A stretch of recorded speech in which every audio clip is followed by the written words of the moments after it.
Sebenarnya, sebagus apa sih look back itu? Judging me, looking down at me. Kalau kita ngomongin nama Tatsuki Fujimoto, kebanyakan orang pasti langsung kepikiran Chainsaw Man. Wajar sih, karena manga itu memang sukses besar dan berhasil menarik perhatian jutaan penggemar di seluruh dunia.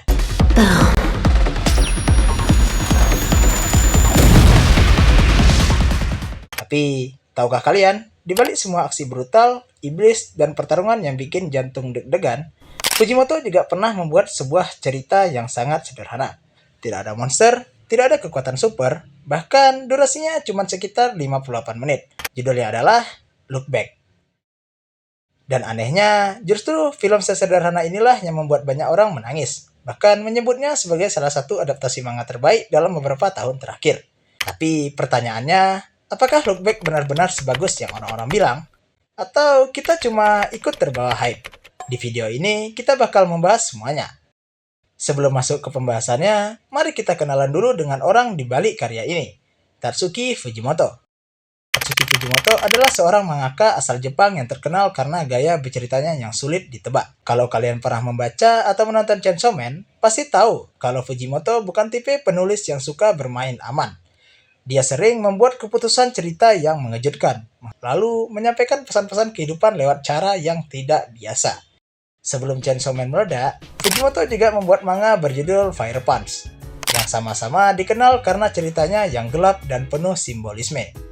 Karena itulah, ketika Fujimoto merilis sebuah manga pendek berjudul Look Back pada 19 Juli 2021 di platform Shonen Jump Plus, banyak orang penasaran, bagaimana mungkin penulis yang identik dengan kekacauan justru membuat cerita tentang dua anak yang suka menggambar manga. Dan ternyata, cerita sederhana itu justru berhasil menyentuh hati banyak pembaca. Bahkan, hanya dalam waktu singkat, Look Back menjadi salah satu one-shot paling banyak dibicarakan pada tahun itu. 3 tahun kemudian, tepatnya pada tanggal 28 Juni 2024, Look Back resmi diadaptasi menjadi film anime yang disutradarai oleh Kiyotaka Oshima dan diproduksi oleh studio Durian. Durasinya hanya 58 menit, jauh lebih pendek dibandingkan kebanyakan film anime lainnya. Yang lebih mengejutkan lagi adalah pencapaiannya di bioskop. Pada akhir pekan pertama penayangannya di Jepang, Look Back berhasil menjual sekitar 135.000 tiket dan meraih pendapatan sekitar 227 yen. Angka ini sangat mengesankan, mengingat film tersebut awalnya hanya diputar di sekitar 119 bioskop. Berkat antusiasme penonton, membuat jumlah bioskop yang menayangkannya terus bertambah. Bahkan pada minggu keduanya, Look Back berhasil menempati posisi teratas box office Jepang berdasarkan pendapatan dan jumlah penonton akhir pekan. Secara keseluruhan, film ini kemudian meraih pendapatan lebih dari 12,6 juta dolar Amerika di seluruh dunia. Untuk sebuah film berdurasi kurang dari 1 jam, dengan segala produksi yang relatif kecil, pencapaian ini jelas bukan hal yang bisa dianggap remeh. Lalu, apa sebenarnya yang membuat Look Back begitu spesial? Sekarang, kita masuk ke bagian yang menurutku paling menarik, yaitu ceritanya. Look Back berfokus pada dua karakter utama, Fujino dan Kiyomoto. Fujino adalah siswi SD yang dikenal jago menggambar. Setiap minggu, komik 4 panel buatannya selalu dimuat di majalah sekolah. Teman-temannya memuji hasil gambarnya, guru-gurunya juga bangga. Dan perlahan, Fujino mulai kepedean kalau dirinya itu memang berbakat. Jujur sih, kalau kita ada di posisinya, mungkin kita juga bakal pede. Soalnya, kalau tiap minggu dipuji terus, lama-lama kita merasa, kayaknya aku memang jago deh. Tapi, hidup memang suka memberi plot twist. Suatu hari, gurunya meminta agar kolom komik itu dibagi dengan murid lain yang tidak pernah masuk sekolah. Namanya Kiyomoto. Awalnya Fujino santai, mungkin dalam pikirannya, ya paling gambar anak biasa. Tapi begitu majalah itu terbit, dia langsung terdiam. Karena gambar Kiyomoto jauh lebih bagus, bukan cuma sedikit lebih bagus, tapi benar-benar beda level. Menurutku, ini salah satu adegan yang paling relate. Karena hampir semua orang pernah mengalami hal seperti ini. Dan anehnya, kadang yang paling berat bukan kalah sama orang lain, tapi menerima kenyataan kalau ternyata kita belum sehebat yang kita kira. Sejak saat itu, Fujino mulai berlatih tanpa henti. Setiap hari dihabiskan hanya untuk meningkatkan kemampuannya. Dan di sini, aku suka satu hal. Film ini tidak pernah bilang kalau kerja keras pasti menang. Karena kenyataannya, kadang kita sudah bekerja sekeras mungkin, tapi tetap ada orang yang lebih hebat. Dan itu bukan berarti usaha kita sia-sia. Justru disitulah kita belajar menerima bahwa setiap orang punya kecepatan berkembang yang berbeda. Beberapa waktu kemudian, Fujino akhirnya menyerah. Dia merasa dirinya tidak akan pernah bisa menyamai Kiyomoto. Akhirnya dia memutuskan berhenti menggambar. Dan disinilah cerita mulai berubah. Saat kelulusan SD, guru meminta Fujino mengantarkan ijazah ke rumah Kiyomoto. Karena Kiyomoto memang tidak pernah masuk sekolah. Fujino datang dengan perasaan biasa saja. Tapi ternyata pertemuan itu justru mengubah hidup mereka berdua. Kiyomoto keluar dari rumah dengan gugup dengan wajah yang penuh rasa kagum. Lalu dia mengatakan bahwa selama ini dia adalah penggemar berat kayak Fujino.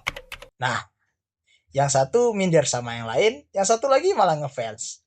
Lucu ya kalau kita pikir. Kadang kita sibuk melihat orang yang lebih hebat, padahal tanpa sadar ada orang lain yang diam-diam menjadikan kita sebagai sumber semangat. Setelah pertemuan itu, mereka mulai membuat manga bersama. Fujino bertugas membuat cerita, Kiyomoto menggambar. Dan jujur, bagian ini terasa hangat sekali. Tidak ada konflik besar, tidak ada musuh, tidak ada pertarungan. Hanya dua orang yang melakukan hal yang mereka cintai. Kadang sambil bercanda, kadang sambil lembur. Dan justru kesederhanaan itu yang membuat hubungan mereka terasa nyata. Tidak selalu diisi oleh momen-momen besar. Justru momen kecil seperti belajar bersama, mengobrol, atau mengejar mimpi bersama seringkali menjadi kenangan yang paling sulit dilupakan. Namun, kita lupa kalau ini karya Tatsuki Fujimoto. Ketenangan itu tidak berlangsung selamanya. Ada sebuah tragedi yang mengubah segalanya. Aku sengaja tidak membahas detailnya karena menurutku semakin sedikit kalian tahu sebelum nontonnya, semakin besar dampak emosinya. Yang jelas, sejak titik itu, Look Back berubah. Bukan lagi tentang menggambar manga, melainkan tentang kehilangan, tentang penyesalan, dan tentang pertanyaan yang mungkin pernah muncul di kepala kita semua. Kalau saja waktu itu, andai saja saat itu, sayangnya hidup tidak punya tombol undo. Dan kita juga tidak bisa mengulang waktu. Menurutku, disinilah kekuatan terbesar Look Back. Bukan karena ceritanya rumit, bukan karena plot twist-nya yang mengejutkan, melainkan karena ceritanya terasa sangat manusiawi. Film ini mengingatkan kita bahwa hidup bukan hanya soal mengejar mimpi, tetapi juga belajar menerima kehilangan. Belajar menghargai orang-orang yang masih ada, sebelum suatu hari nanti, yang tersisa hanyalah kenangan. Lanjut kita bicara soal visual. Menurutku, Look Back tidak mencoba menjadi film dengan animasi yang penuh efek atau warna-warna mencolok. Justru sebaliknya, visualnya dibuat sederhana, bersih, dan terasa sangat alami. Ekspresi setiap karakter dibuat dengan sangat detail, terutama pada gerak-gerakan kecil seperti cara mereka menggambar, berjalan, atau hanya diam tanpa mengucapkan sepatah kata pun. Dan menurutku, itulah yang membuat emosi film ini terasa begitu kuat. Karena kadang, perasaan seseorang tidak selalu harus dijelaskan lewat dialog. Kadang, satu tatapan saja sudah cukup. Tapi, hal yang paling menarik dari Look Back bukanlah visualnya, melainkan makna yang tersembunyi di balik ceritanya. Kalau diperhatikan, judul Look Back sendiri sebenarnya sederhana. Artinya, hanya melihat ke belakang. Namun, semakin dipikirkan, judul ini punya banyak makna. Melihat kembali masa lalu, melihat kembali keputusan yang pernah kita ambil, melihat kembali orang-orang yang pernah hadir dalam hidup kita, dan mungkin belajar menerima bahwa ada beberapa hal yang memang tidak bisa kita ubah. Banyak penggemar juga mengaitkan Look Back dengan tragedi nyata yang terjadi di Jepang, yaitu insiden pembakaran Kyoto Animation pada tahun 2019. Saat itu, sebuah serangan menyebabkan puluhan animator kehilangan nyawa dan mengguncang industri anime. Banyak pembaca melihat Look Back sebagai cara Tatsuki Fujimoto menyampaikan rasa kehilangan dan penghormatan kepada para kreator yang telah tiada. Namun, Fujimoto sendiri tidak pernah secara langsung menyatakan bahwa cerita ini dibuat untuk menceritakan tragedi tersebut. Sehingga hubungan itu lebih tepat dianggap sebagai interpretasi yang berkembang di kalangan penggemar, bukan fakta resmi. Menurutku, justru itulah hebatnya sebuah karya. Ketika satu cerita bisa dimaknai berbeda oleh setiap orang. Ada yang melihatnya sebagai kisah persahabatan, ada yang melihatnya sebagai cerita tentang mimpi, ada juga yang melihatnya sebagai proses menerima kehilangan. Dan tidak ada yang benar ataupun salah, karena setiap orang membawa pengalaman hidupnya sendiri saat menonton. Nah, sekarang kita masuk ke pendapat pribadiku. Jujur saja, sebelum menonton, aku sudah sering mendengar orang menyebut Look Back sebagai masterpiece. Ekspektasiku otomatis naik, dan setelah selesai menonton, aku bisa paham kenapa banyak orang memberi nilai 9 bahkan 10. Secara kualitas, film ini memang dibuat dengan sangat baik. Penyampaian ceritanya rapi, emosinya juga terasa tulus, Tidak berlebihan, tidak memaksa penonton untuk menangis, semuanya mengalir dengan alami. Tapi, kalau ditanya, apakah aku benar-benar menyukai film ini? Jawabannya, tidak sepenuhnya. Bukan karena film ini jelek, justru sebaliknya. Aku menghargai kualitasnya. Hanya saja, aku merasa film ini kurang cocok dengan seleraku. Mungkin karena aku lebih suka cerita yang berkembang lebih panjang. Aku ingin mengenal karakternya lebih lama, melihat perjalanan mereka lebih jauh, sedangkan Look Back memilih menceritakannya semuanya dengan sangat singkat. Jadi ketika aku mulai benar-benar tenggelam dengan ceritanya, filmnya sudah selesai. Dan menurutku itu bukan kekurangan filmnya, itu hanya perbedaan selera. Karena karya yang bagus belum tentu menjadi karya favorit semua orang. Dan menurutku itu hal yang sangat wajar. Jadi, apakah Look Back benar-benar sebagus itu? Menurutku, ya. Film ini layak mendapatkan semua pujian yang diterimanya. Terutama kalau kalian menyukai cerita yang sederhana tetapi penuh makna.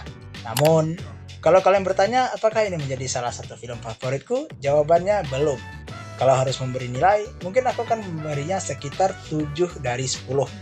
Bagus, layak ditonton, tapi belum cukup kuat untuk masuk daftar anime favoritku. Kesimpulannya, pada akhirnya, Look Back mengajarkan satu hal yang mungkin sering kita lupakan, bahwa hidup bukan hanya tentang mengejar mimpi, tetapi juga tentang menghargai orang-orang yang berjalan bersama kita selama perjalanan itu. Karena kita tidak pernah tahu kapan sebuah pertemuan sederhana akan berubah menjadi kenangan yang paling berharga. Dan mungkin itulah alasan kenapa film ini diberi judul Look Back. Bukan supaya kita terus hidup di masa lalu, melainkan supaya sesekali kita melihat ke belakang, lalu menyadari sejauh apa kita sudah melangkah. Kalau menurut kalian bagaimana? Apakah Look Back memang pantas disebut sebagai masterpiece? Atau justru kalian punya pendapat yang berbeda? Tulis pendapat kalian di kolom komentar. Bagian mana dari film ini yang paling membekas buat kalian? Kalau kalian suka pembahasan seperti ini, jangan lupa like, subscribe, dan aktifkan loncengnya supaya tidak ketinggalan pembahasan anime lainnya. Sampai jumpa di video berikutnya. Bye!